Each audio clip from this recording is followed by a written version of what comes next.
The old grandfather clock in the corner of the Waldorf Music Hall's main foyer chimed 11 times. The last echoes of applause had faded hours ago, and now the grand building stood mostly empty, save for the night security guard dozing at his post and the small woman pushing a cleaning cart through the dimly lit corridors. Rosa Mendez moved like a shadow through the hall, her footsteps nearly silent on the plush carpet. At 45, she had perfected the art of invisibility. She knew exactly how to blend into the background, how to clean a room without disturbing a single paper, how to disappear when important people walked by. After 12 years working as part of the night cleaning staff at the prestigious music venue, Rosa had become as much a fixture of the place as the crystal chandeliers overhead. Present, necessary but rarely noticed. Tonight, she was running behind schedule. One of her co-workers had called in sick, which meant Rosa had to clean both the West Wing dressing rooms and the main performance hall. Her back ached from hours of bending and scrubbing, but she couldn't afford to work slowly. Mr. Patterson, the night manager, had little patience for excuses. As she pushed her cart into the main performance hall, Rosa paused for a moment, allowing herself the small luxury of admiration. No matter how many times she entered this room, its beauty never failed to take her breath away. In the dim nighttime lighting, the empty rows of velvet seats seemed to stretch endlessly before her. The high ceiling with its intricate moldings disappeared into shadows above. And at the center of the stage, illuminated by a single spotlight that was always left on, the crown jewel of the Waldorf Music Hall, a magnificent Steinway grand piano, its polished black surface gleaming like a dark mirror. Rosa set about her work dusting the rows of seats, collecting forgotten programs and sweeping the aisles, but her eyes kept drifting back to the piano. Something about it called to her tonight more strongly than usual. When she finally finished cleaning the seating area, she pushed her cart to the side of the stage and climbed the small staircase. She had exactly 20 minutes to dust the stage, clean the piano, and be out before Mr. Patterson came by for his nightly inspection. Rosa approached the piano with reverence, running her soft cleaning cloth over its surface with the gentleness one might use to caress a sleeping child. She had been instructed never to open the lid. That was the job of the piano tuner who came once a week. But tonight something made her pause. The building was empty. No one would know. With trembling fingers, she carefully lifted the heavy lid, propping it open with the small wooden stick designed for that purpose. The exposed strings and hammers gleamed in the spotlight. Rosa stared at the keys, the perfect pattern of black and white that had once been as familiar to her as the lines on her own palm. 26 years had passed since she had last touched a piano. 26 years since she had left her small village in the mountains of Peru, where an old music teacher named Professor Herrera had discovered her playing by ear on the church's out-of-tune upright. 26 years since the professor had declared that Rosa possessed a rare gift, a natural talent that deserved cultivation. For 5 beautiful years, Rosa had studied under the professor's guidance. He had taught her to read music, to understand the language of notes and rhythms. He had introduced her to Chopin, to Mozart, to Beethoven. He had arranged for her to practice on the grand piano at the big hotel in the nearest city, where wealthy tourists would sometimes leave tips for the young girl who played with such unexpected passion. Rosa had dreamed of music school, of concerts, of a life filled with melody. Then came the accident that took her father's life, leaving her mother alone with 5 younger children to feed. There was no question of what Rosa had to do. At 19, she had packed a small bag, embraced her tearful mother, and boarded a bus to Lima. From there, she had made the long journey north, eventually finding her way to the city, where distant relatives had helped her find work cleaning homes. Now, standing before this magnificent instrument that cost more than she would earn in 10 years, Rosa felt the old longing rise up in her chest. Without conscious thought, she set down her cleaning cloth and slid onto the bench. Just for a moment, she told herself. Just to remember. She placed her work-roughened hands on the cool ivory keys, surprised by how natural it still felt after all these years. Her fingers remembered the position, even if they were stiffer now, the nails cut short for cleaning, the skin chapped from harsh chemicals. Rosa closed her eyes and began to play, softly at first. A simple melody that Professor Herrera had taught her in those early days. The notes hung in the air of the empty hall, surprisingly clear and true. Her left hand found the accompanying chords without conscious thought, muscle memory guiding her through the simple piece. When she finished, the final note lingered in the air like a question. Rosa opened her eyes, half expecting to see someone standing there, ready to scold her for touching the piano. But the hall remained empty, indifferent to her small rebellion. She should get back to work. Mr. Patterson would be making his rounds soon, yet her fingers remained on the keys, and before she could stop herself, they began to move again. This time, she played something more challenging, the beginning of a Chopin nocturne that had once been her favorite piece. Her fingers stumbled over the more complex passages, no longer as nimble as they had been in her youth. Still, the melody emerged, haunting and sweet, filling the empty space with unexpected beauty. As she played, Rosa felt something inside her shift and open, like a door long locked suddenly swinging wide. Memories flooded back. The smell of Professor Herrera's small studio with its pot of coffee always brewing on the hot plate. The feel of the ancient metronome ticking away as she practiced scales. The sound of her mother humming along as Rosa played folk songs on the family's small radio in the evenings. Tears blurred her vision, but her fingers continued moving across the keys, finding their way through the piece. She had forgotten how it felt. This rush of emotion, this sense of speaking a language more profound than words. For these few minutes, she wasn't Rosa the cleaning lady, invisible and overlooked. She was just Rosa, giving voice to the music that had apparently been sleeping inside her all these years. The sound of a door closing somewhere in the distance startled her back to reality. Rosa quickly closed the piano lid and grabbed her cleaning cloth, her heart pounding. She had lost track of time. How long had she been playing? She hurriedly finished dusting the stage, then pushed her cart toward the exit, hoping she wouldn't cross paths with Mr. Patterson. As she made her way back to the employee's locker room, Rosa's mind was unusually active, buzzing with the memory of those moments at the piano. The music had awakened something in her, a hunger she had thought long buried under years of practical concerns and daily struggles.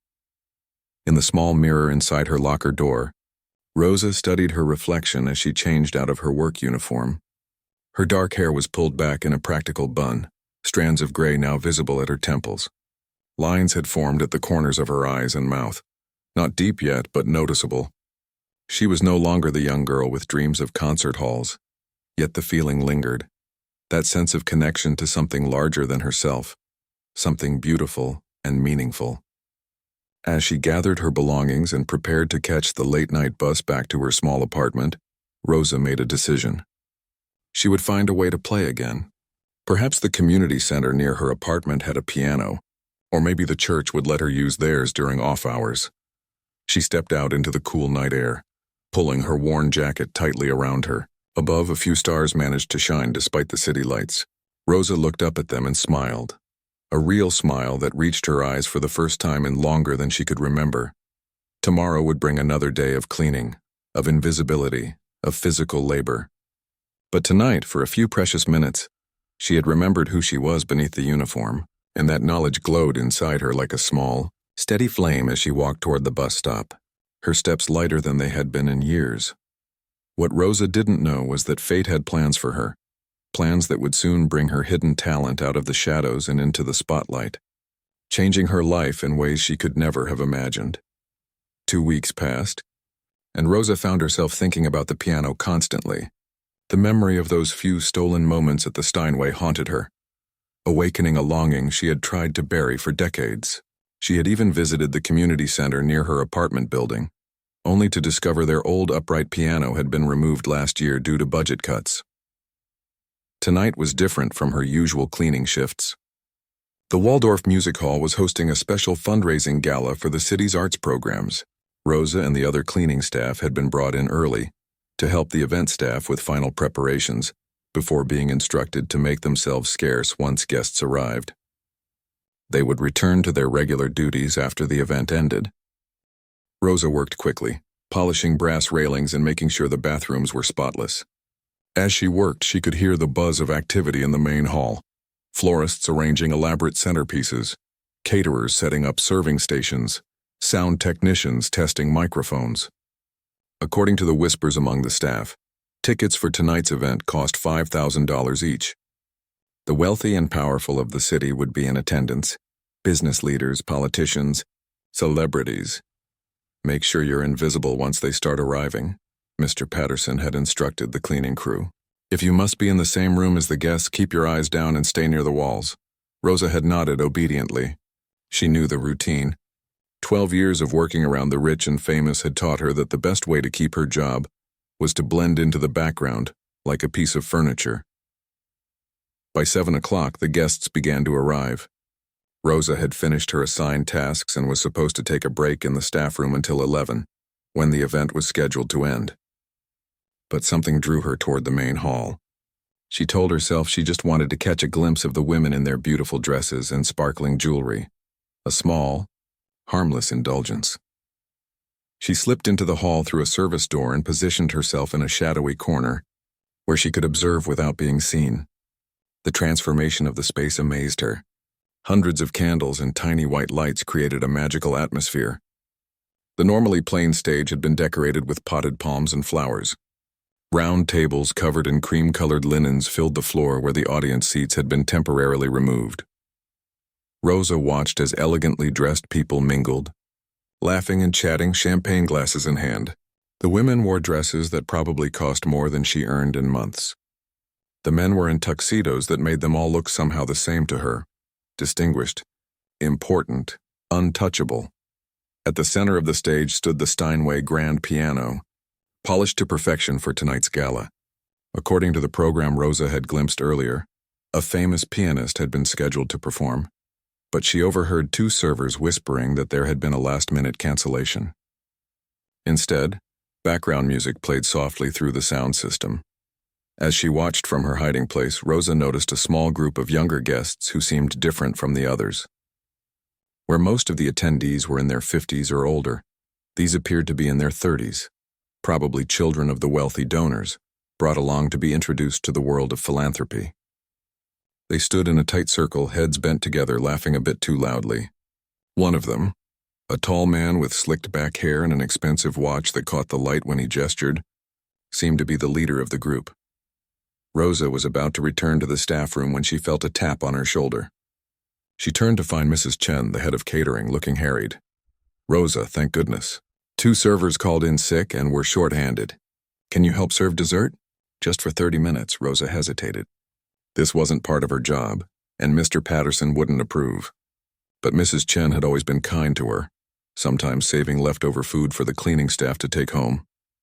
"Okay," she agreed. "What should I do?" 5 minutes later, Rosa was wearing a borrowed white serving jacket over her cleaning uniform, carrying a tray of delicate chocolate pastries among the tables. She kept her eyes lowered, offering the desserts without making eye contact, just as she'd been instructed. She had nearly completed her circuit of the room when she reached the table with the younger guests she'd noticed earlier. As she leaned forward to offer the tray, the man with the slicked back hair looked up at her. "Well, hello there," he said, his words slightly slurred from too much champagne. His name tag identified him as Thomas Wellington III. "Aren't you a pretty little thing?" Rosa kept her eyes down. "Would you like a dessert, sir?" The woman beside him giggled. "Tommy, behave yourself." "I am behaving," he protested with exaggerated innocence. "I'm simply appreciating the local culture." He turned back to Rosa. "Where are you from? You have such an exotic look."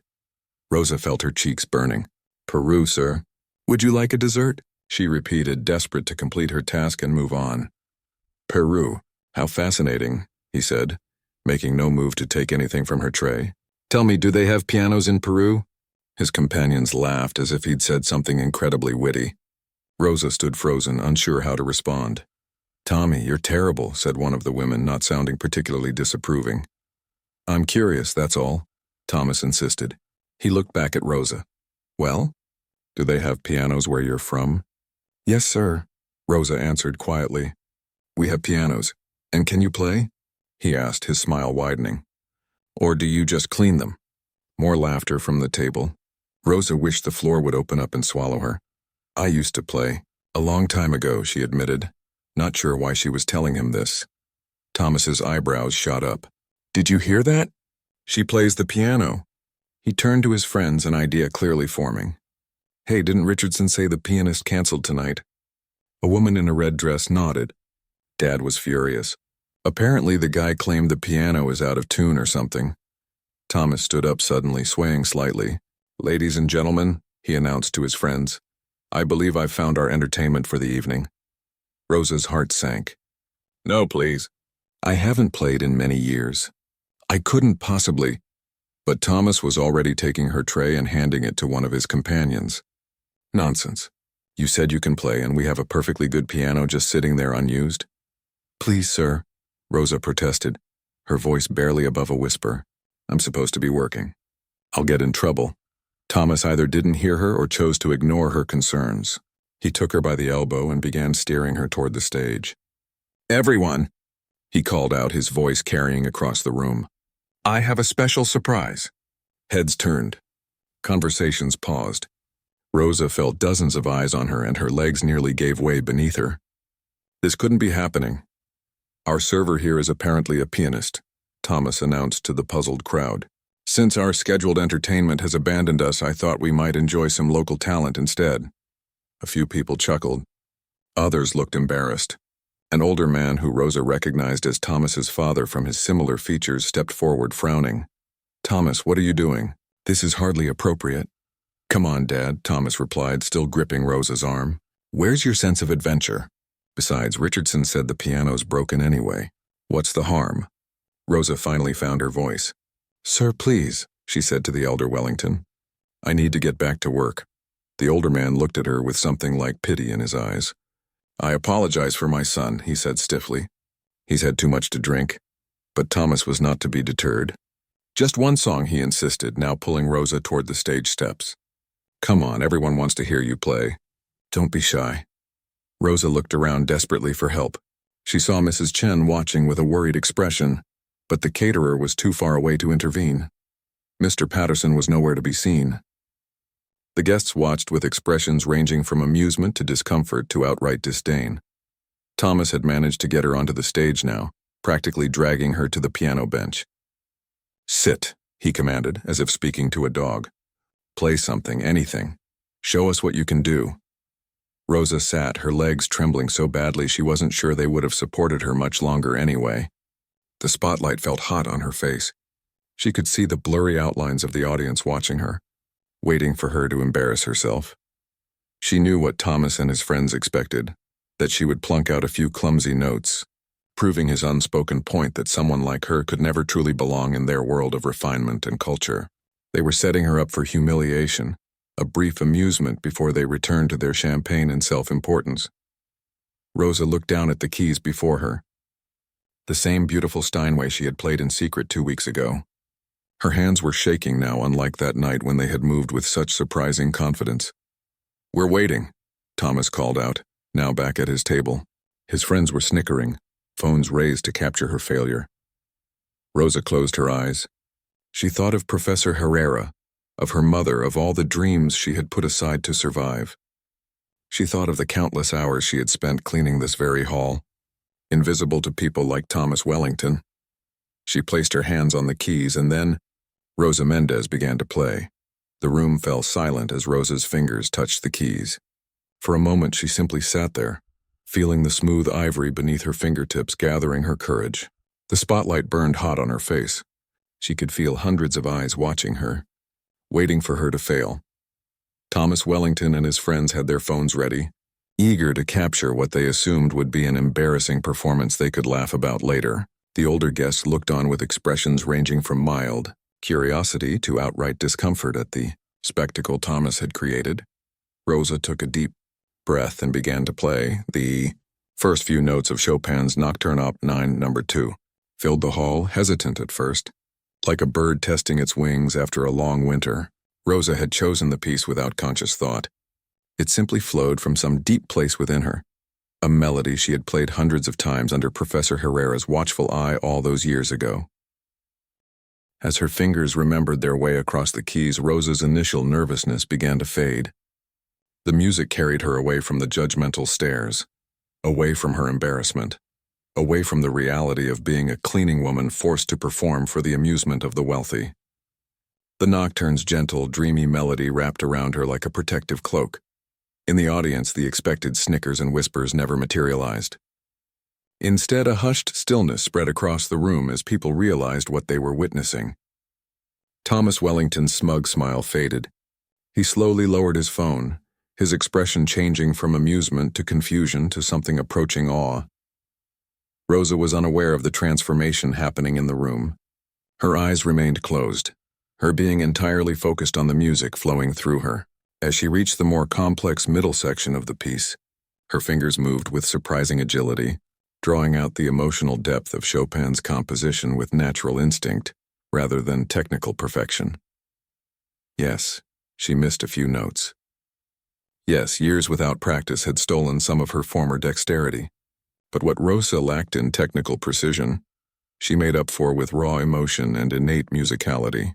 She played like someone who understood the language of music in her very soul, who could speak it fluently even after years of silence. The final notes of the nocturne lingered in the air like a question. Without opening her eyes, without giving herself time to think or feel afraid, Rosa transitioned directly into Debussy's Clair de Lune. The Impressionist piece flowed from her fingers as if she had played it yesterday, not 26 years ago. The gentle, rippling notes painted images of moonlight on water, of dreams half-remembered upon waking. Rosa swayed slightly on the bench, lost in the music, her body remembering how to move with the phrases, how to bring out the subtle dynamics that gave the piece its ethereal quality. In the audience, people sat transfixed. Wealthy donors who had seen performances in the world's greatest concert halls found themselves holding their breath. Servers stopped in their tracks, trays of empty glasses forgotten in their hands. Near the back of the room, Mrs. Chen stood with tears streaming down her face, watching her quiet, hard-working colleague transformed before her eyes. Thomas Wellington's father had moved closer to the stage, his expression a mixture of wonder and guilt for his son's behavior. Beside him stood an elegant woman in her 60s, her silver hair styled in a sophisticated updo, her eyes never leaving Rosa's hands as they moved across the keyboard. As the final chords of Clair de Lune faded away, Rosa finally opened her eyes, suddenly remembering where she was and what had happened. The reality of her situation came rushing back. She was still Rosa Mendez, the cleaning lady, still wearing a borrowed server's jacket over her uniform, still at the mercy of people like Thomas Wellington. She expected to see mocking faces, to hear condescending applause or perhaps embarrassed silence. Instead, she looked out into a sea of astonished expressions. For several heartbeats, the entire room remained perfectly still as if under a spell. Then the applause began. It started with a single person, the silver-haired woman near the front, and spread like wildfire throughout the hall. People rose to their feet, their faces transformed by genuine emotion. This was not polite applause. This was the real thing. Thunderous, appreciative, awestruck. Rosa sat frozen on the bench, unable to process what was happening. The spotlight still blinded her, making it difficult to see individual faces clearly. But she could hear the applause, could feel the shift in the room's energy. Where there had been condescension and amusement at her expense, there was now something entirely different. Respect, wonder, perhaps even a touch of shame. The silver-haired woman approached the stage. Climbing the steps with graceful determination, she walked to the piano and extended her hand to Rosa. "My name is Eliza Harrison," she said, her voice carrying easily despite the continuing applause. "I'm the director of the Westside Music Conservatory." She smiled warmly at Rosa. That was extraordinary. Rosa stood on shaky legs, taking Eliza's offered hand without thinking. "Thank you," she whispered, still stunned by the turn of events. "Where did you study?" Eliza asked, genuinely curious. "Your interpretation of Debussy was unlike anything I've heard before." Rosa shook her head slightly. I had a teacher in my village in Peru when I was young, but I haven't played in 26 years. Not until recently." Eliza's perfectly shaped eyebrows rose in surprise. 26 years? That's impossible. The applause had quieted enough for their conversation to be heard by those nearest the stage. Thomas Wellington stood at the edge, his face flushed with embarrassment, his earlier arrogance replaced by something that looked almost like regret. "I apologize for putting you on the spot," he said, not quite meeting Rosa's eyes. "I had no idea you were so talented." Rosa didn't know how to respond. The situation felt surreal, like a dream she might wake from at any moment. Here she was, a cleaning woman who normally would have been invisible to these people, suddenly the center of attention, receiving praise from the very crowd that had been prepared to mock her. "How long have you worked here?" Eliza asked, still holding Rosa's hand as if afraid she might disappear. 12 years, Rosa answered softly.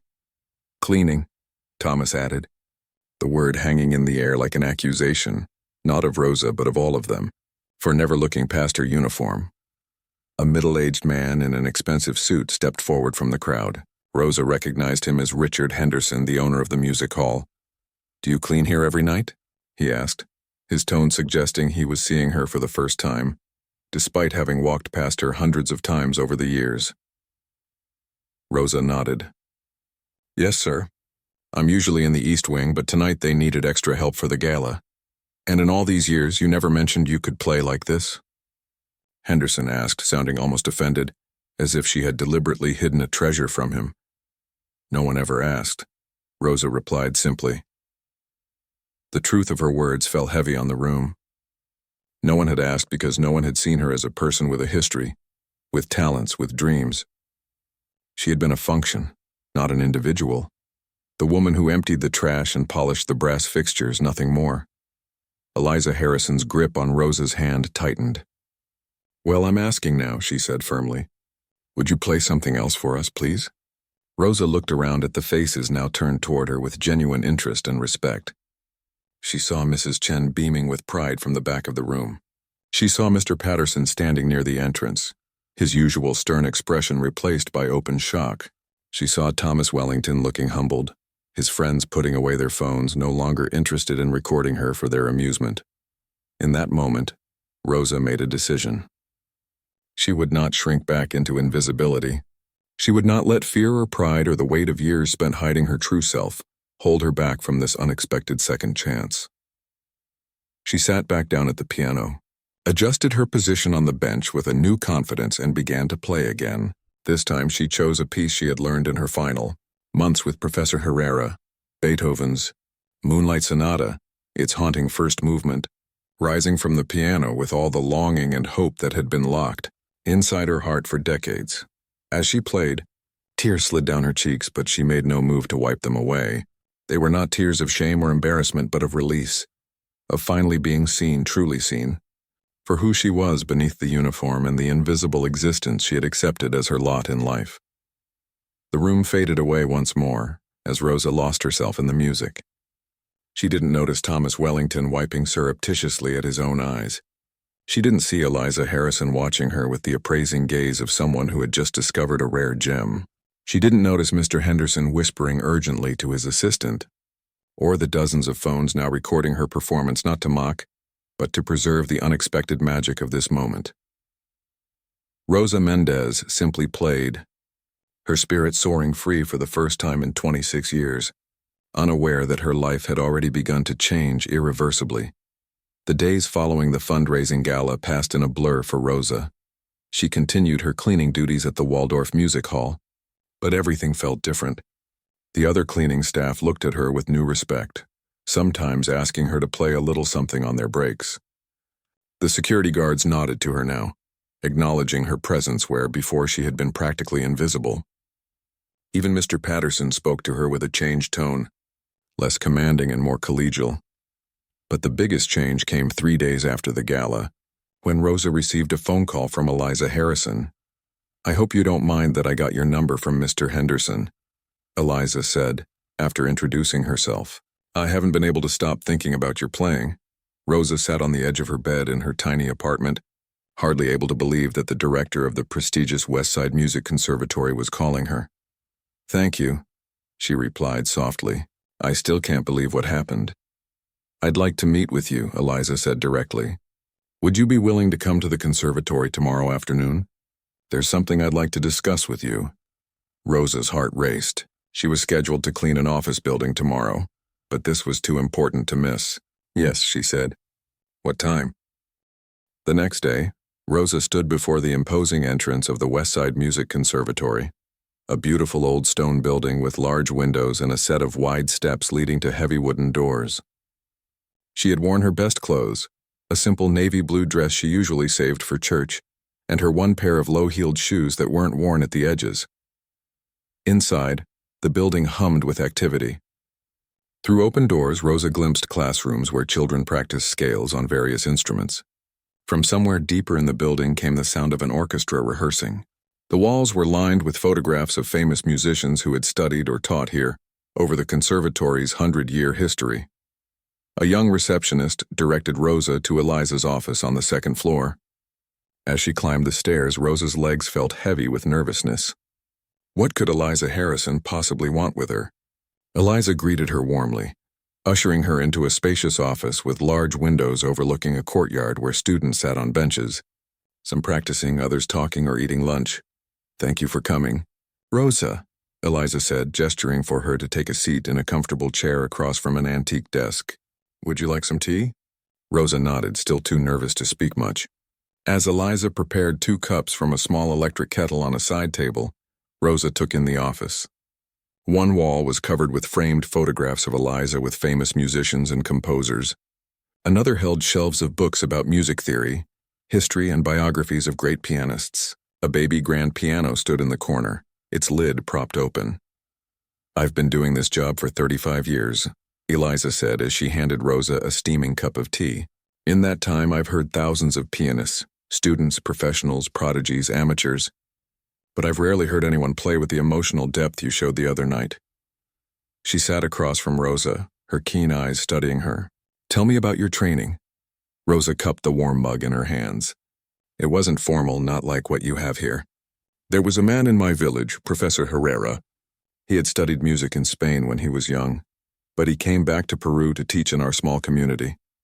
He found me playing by ear on the church piano when I was 14. And he recognized your talent," Eliza prompted. Rosa nodded. "He taught me for 5 years whenever I could get away from my chores at home. He had some old books, sheet music he brought from Europe. He was very strict about technique, but he also said that technique without feeling was just—" She searched for the word in English. "Mechanical?" Eliza suggested. "Yes, mechanical, soulless. He said I had the feeling naturally, that I just needed the technique to express it properly." Rosa looked down at her hands, at the calluses from years of scrubbing and cleaning. "I haven't had a teacher since I was 19. "And yet you played Chopin and Debussy as if you had been studying all this time," Eliza mused. "Do you know how remarkable that is?" Rosa shook her head slightly. "It felt like the music was just waiting inside me. All those years." Eliza set down her tea and leaned forward. "Rosa, I'd like to offer you a position here at the conservatory." Rosa blinked, certain she had misunderstood. "A position? You mean, as a cleaner?" Eliza laughed, a warm, genuine sound. "No, my dear. As a piano teacher." The teacup trembled in Rosa's hands. "But I'm not qualified. I never went to music school." "I don't have a degree or—" "Some things can't be taught in schools," Eliza interrupted gently. "Some things come from life experience, from the soul. Your playing the other night proved that." She stood and walked to the window, looking out at the students in the courtyard. "We have a program here for underprivileged children from the city. Kids who would never have access to music education otherwise. They come after school twice a week." She turned back to Rosa. "They need a teacher who understands what it's like to have a dream that seems impossible. Someone who can show them that music isn't just for the wealthy or the privileged. Someone like you." Rosa sat speechless, her mind racing with possibilities, with objections, with hope. "I can't offer much in terms of salary to start," Eliza continued.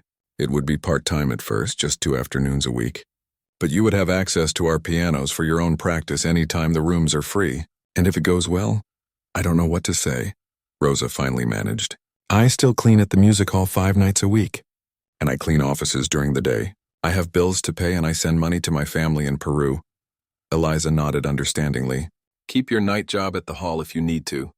The classes would be Tuesdays and Thursdays from 3 to 5.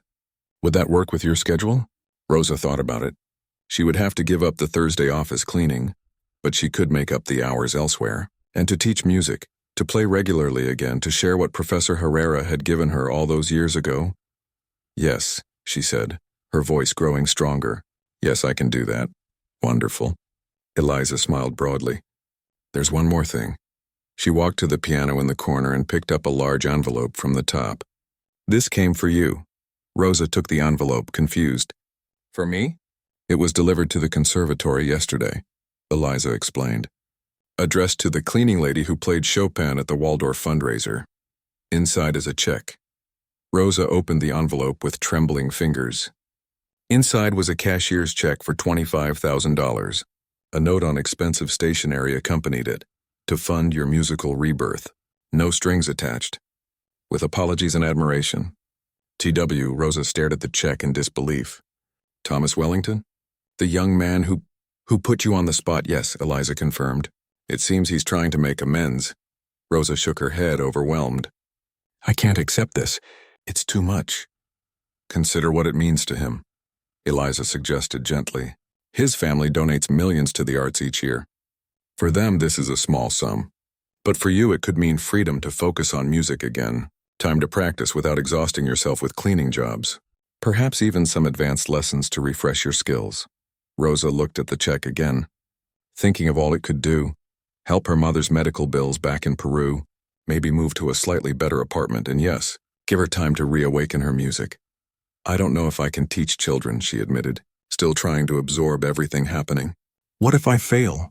Eliza sat down beside her. Do you know what I saw when you played at the gala? I saw someone who understands that music isn't just notes on a page.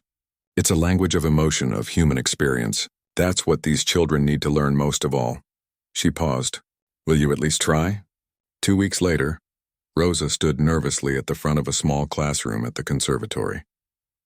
Before her sat 6 children ages 8 to 12, from the poorest neighborhoods of the city. They watched her with a mixture of curiosity and wariness.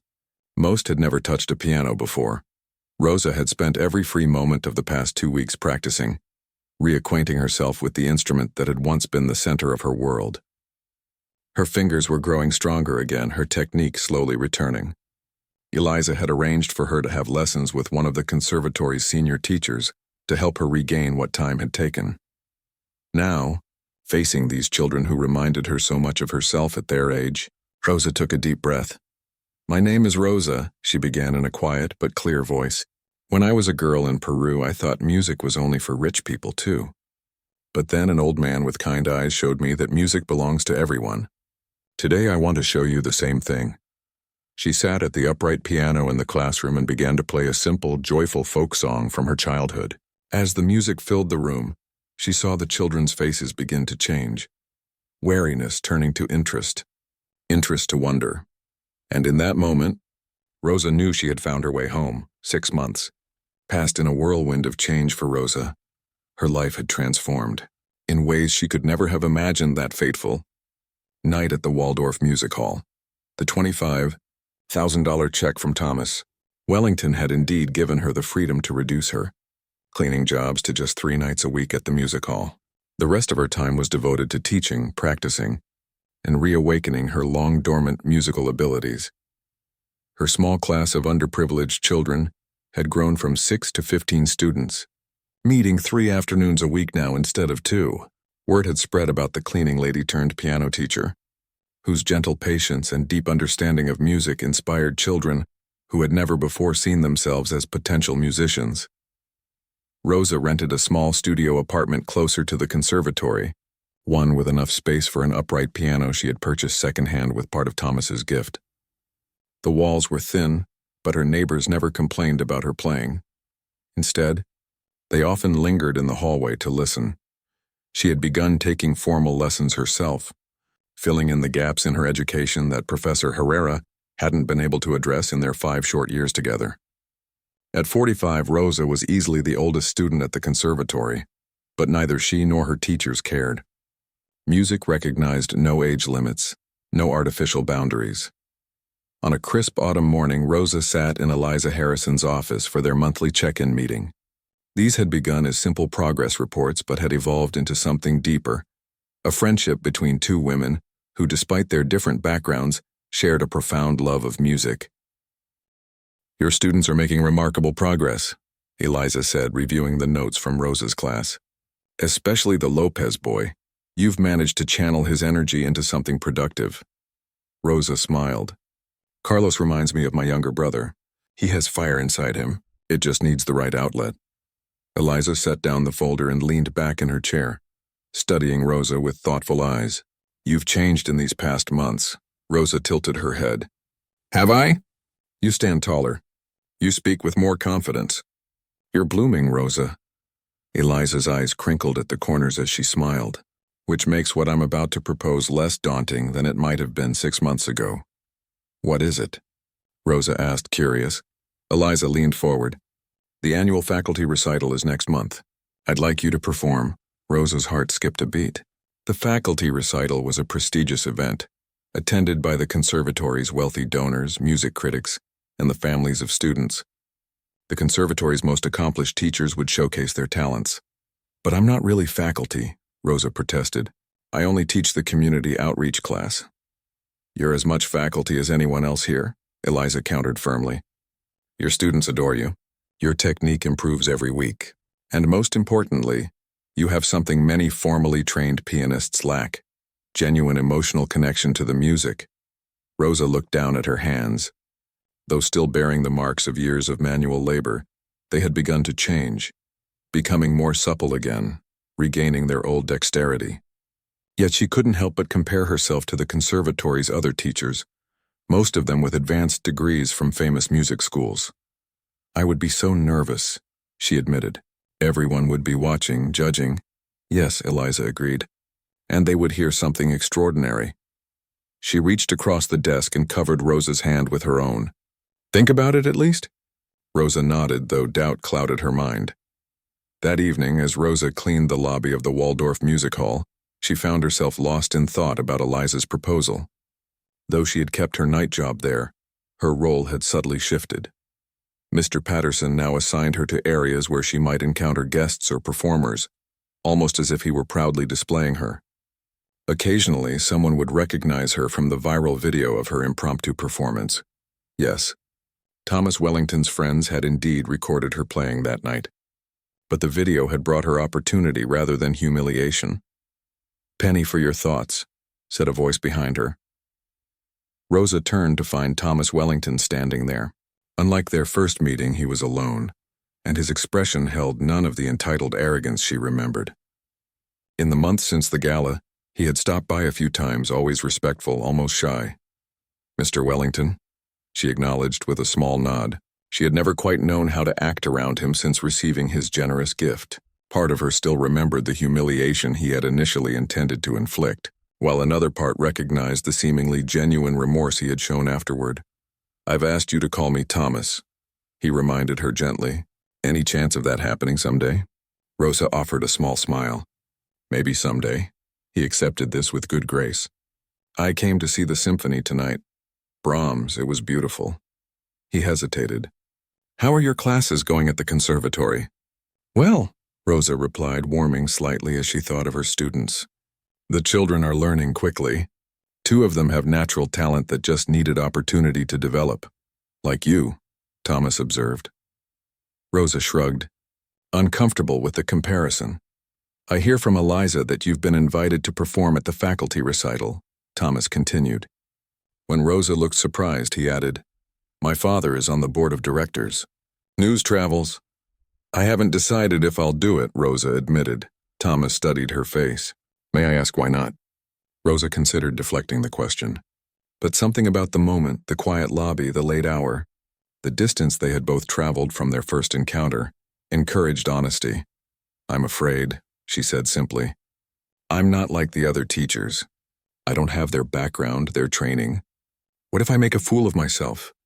Thomas was quiet for a long moment. Do you know why I acted the way I did that night? At the gala? Rosa shook her head. Because I've spent my entire life being handed things I didn't earn, he said, a flush of embarrassment coloring his face. I've never had to work for anything. I've never known what it means to overcome real obstacles.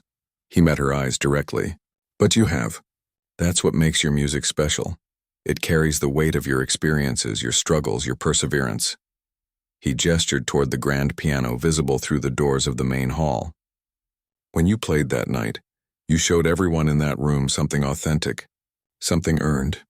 Don't rob others of the chance to hear that again because you're comparing your journey to someone else's. Rosa was surprised by the wisdom in his words, coming from someone she had dismissed as merely a spoiled rich boy. I've been working on something, she admitted hesitantly. A piece I used to play, but I'm adapting it, adding elements of traditional music from my village. She hadn't told anyone about this, not even Eliza. It's not classical in the traditional sense. Will you play it for me sometime? Thomas asked. Not here, not now, he added quickly. But maybe at the conservatory when you're ready. For the first time, Rosa looked at Thomas and saw not the entitled young man who had tried to humiliate her, but someone possibly searching for his own authentic path just as she was. Maybe, she said, and she meant it. 3 weeks later, Rosa stood in the wings of the conservatory's recital hall, her heart pounding. The faculty recital was underway, each teacher presenting a polished, professional performance to the packed auditorium.